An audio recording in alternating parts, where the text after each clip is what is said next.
મજામાં છો ને? આજે આપણે કોર્ન અપ્પે બનાવીશું.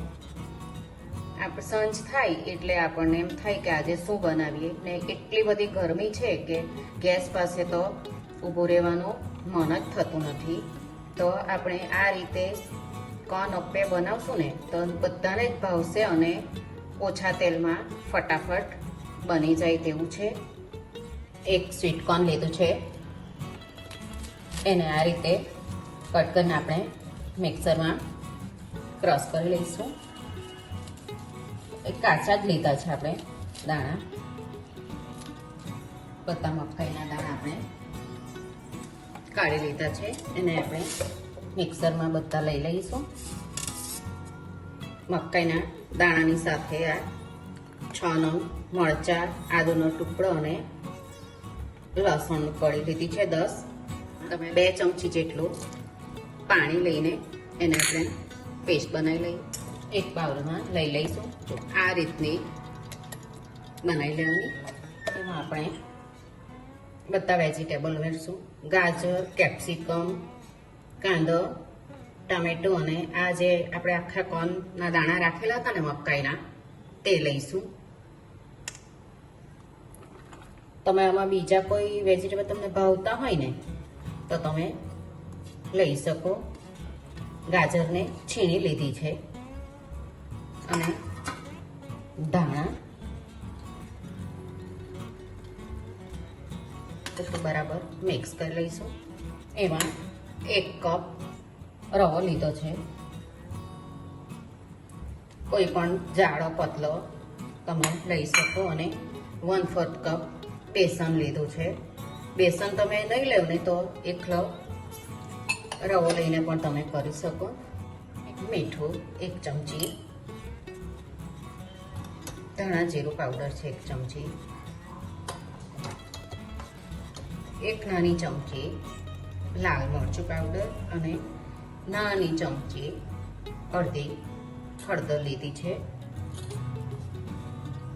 નાની 1 ચમચી આપણે જીરું લીધું છે. આમાં કોઈ આપણે લીલું મરચું અને લસણ આદું નાખ્યા જ છે, એમાં કોઈ બીજું લેવાની જરૂર નથી. ચમચી લીંબુનો રસ લીધો છે આપણે, એટલે એને આપણે 10 મિનિટ માટે રેસ્ટ આપશું. 10 મિનિટ ઢાંકીને એને રહેવા દઈએ. 10 મિનિટ થઈ ગઈ છે તો રવો પણ ફૂલી ગયો છે. 1 ચમચી ઈનો લઈશું ને તમે ખાવાના સોડા પણ એમાં લઈ શકો. થોડુંક પાણી ઉપર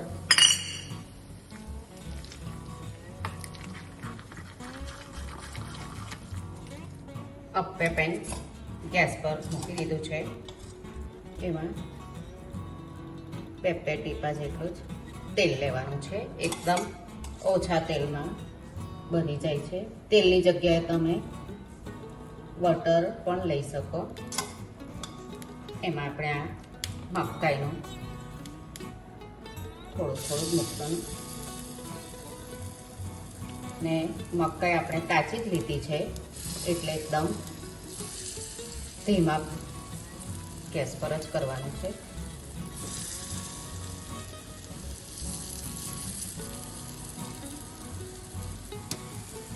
અપ્પેને આપણે ફેરવી લઈશું.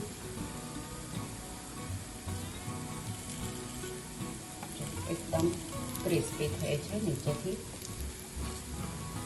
2 બાજુ ક્રિસ્પી બનાવી દેવાના છે.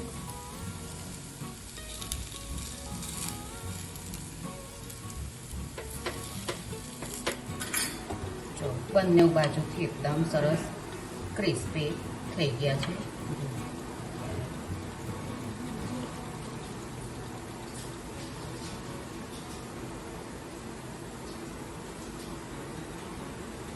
એને આપણે કાઢી લઈએ અને બીજા અંદર મૂકી દઈએ.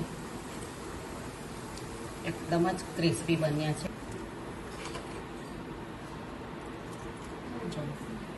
કોર્ન અપ્પે બનીને તૈયાર છે. એકદમ જ ક્રિસ્પી બન્યા, અંદરથી એટલા જ સોફ્ટ છે. જો તમે પણ આ રીતે બનાવજો, બનાવીને મને કહેજો કે તમને આ કોર્ન અપ્પે કેવા લાગ્યા.